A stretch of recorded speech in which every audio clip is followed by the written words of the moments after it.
नमस्कार. Your recipe बुकमध्ये तुम्हा सर्वांचे खूप खूप स्वागत आहे. आजच्या भागात आज आपण वेगवेगळ्या प्रकारच्या 3 चटण्या बनवतोय.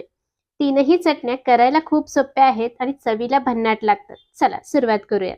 सर्वात आधी सुक्या खोबऱ्याची चटणी करूयात. करायला खूप सोपी आहे. सुक्या खोबऱ्याचे काप घेतलेले आहेत 1.5 वाटी आणि वजनाने म्हणाल तर 100 ग्रॅम. सुक्या मिरच्या घेतलेल्या आहेत 2 ते 3. मिरचीचे 2 भाग करून त्याच्या बिया काढून घेतलेल्या आहेत. 1 टीस्पून जिरे आणि 1 टीस्पून कांदा लसूण मसाला, 6 ते 7 लसणाच्या पाकळ्या घेतलेल्या आहेत आणि यासोबतच लागेल चवीनुसार मीठ. आता हे सर्व साहित्य मिक्सरच्या भांड्यामध्ये घेऊयात.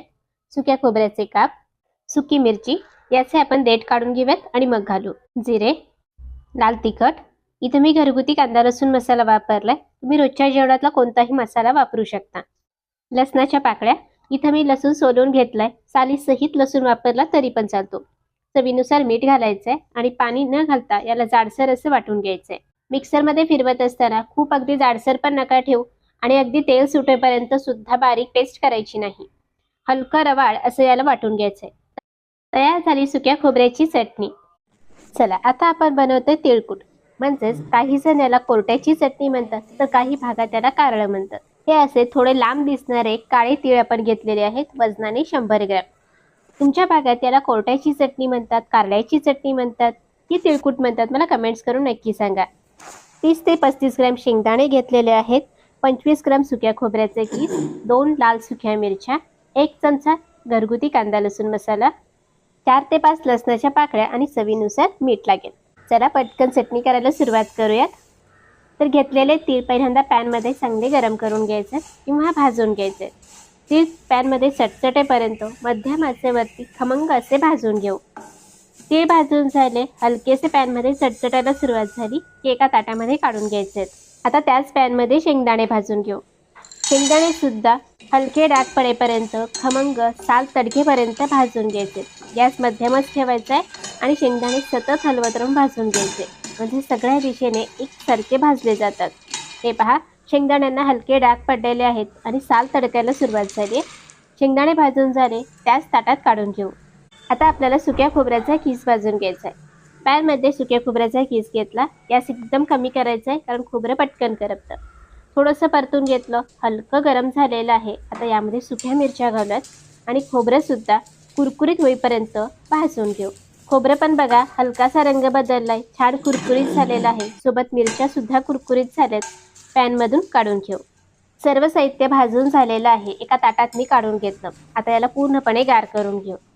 लक्षात घ्या, चटणी करण्यापूर्वी संपूर्ण साहित्य गार झालं पाहिजे. जर गरम गरमच तुम्ही मिक्सरमध्ये फिरवलं तर या सर्व साहित्यांमधलं तेल रिलीज होईल आणि चटणी ओलसर होईल. त्यामुळे सर्व साहित्य पूर्णपणे गार करून घ्यायचं. तीळ, खोबरे, शेंगदाणे व्यवस्थित गार झालेले आहेत. आता हे सर्व साहित्य पूर्ण गार झाल्यानंतर मिक्सरच्या भांड्यामध्ये काढून घ्यायचं आहे. यामध्ये घालूयात घरगुती कांदा लसूण मसाला, लसणाच्या पाकळ्या आणि चवीनुसार मीठ घालायचं आहे. पाणी न घालता मिक्सरचं बटन चालू बंद करत आपल्याला याला वाटून घ्यायचं आहे. तर हे पहा, इथं तिळकूट तयार झालं. पण हे तिळकूट जर असंच खायला गेलात, याच्यामध्ये सालीचे जे कण असतात त्याचा चोथा तोंडामध्ये तयार होतो. तर असं होऊ नये यासाठी हे तिळकूट आपण चाळून घेऊयात. पण एक गोष्ट मात्र नेहमी लक्षात ठेवायची, चटणी मिक्सरमध्ये फिरवत असताना मिक्सरचं बटन चालू बंद करतच फिरवून घ्यायचं. जर कंटिन्युअस तुम्ही फिरवलं तर मात्र तिळातलं तेल रिलीज होतं आणि चटणी ओलसर होते.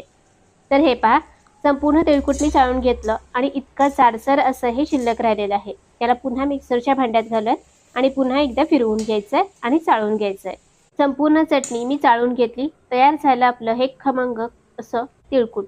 तर हे पहा, अगदी थोडंसं 2 ते 3 चमचे तिळकूट शिल्लक राहिले. ते खूप जाडसर आहे आणि आता मिक्सरमध्ये फिरवता येत नाही. याच्यामध्ये हवं तर तुम्ही पाणी घालून बारीक पेस्ट करून घ्या आणि तुमच्या रोजच्या जेवणात भाजी आमटीमध्ये वापरू शकता. चवीला भाजी आमटी अप्रतिम लागते. तुम्ही सुद्धा या पद्धतीने तिळकूट नक्की करून बघा. चला, तिळकूट तयार झालं, पुढची चटणी करूयात. चला, सगळ्यात शेवटी करूयात शेंगदाण्याची चटणी. फार साहित्य लागत नाही, मोजक्याच साहित्यात झटकेपट तयार होते. त्यासाठी इथं मी वजनाने 200 ग्रॅम भाजलेले शेंगदाणे घेतलेत.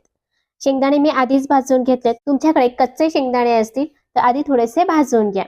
शेंगदाणे आपण नेहमी भाजतो की नाही तसेच भाजून घ्यायचे. साल काढलेले नाही, साली सहित आपण शेंगदाणे वापरतोय. 1 चमचा तेल, 1 टेबलस्पून कांदा लसूण मसाला, चवीनुसार मीठ लागेल आणि 5 ते 6 लसणाच्या पाकळ्या. लसूण पाकळी मोठी आहे त्यामुळे 5 वापरले, लहान असतील तर 6 वापरले तरी चालतील. अर्धा चमचा हळद लागेल. चला, घेतलेलं तेल पॅन मध्ये चांगलं गरम करून घेऊयात. तेल गरम झालं की यामध्ये भाजलेले शेंगदाणे घालायचे, सोबतच घालूयात लसणाच्या पाकळ्या. खूप जास्त वेळ नाही, शेंगदाणे फक्त गरम होईपर्यंत आपल्याला परतून घ्यायचे. भाजलेले शेंगदाणे असे तेलामध्ये थोडेसे परतून घेतले ना की तयार होणारी शेंगदाण्याची चटणी अगदी मोकळी मोकळी तयार होते. तर हे पहा, गॅस मध्यम ठेवून शेंगदाणे मी परतून घेतले, हलके गरम झालेले आहेत. आता हे मिक्सरच्या भांड्यामध्ये काढून घेऊयात आणि पूर्णपणे गार करायचे. शेंगदाणे गार झाले की यामध्ये घालायचे पावडर मसाले, कांदा लसूण मसाला.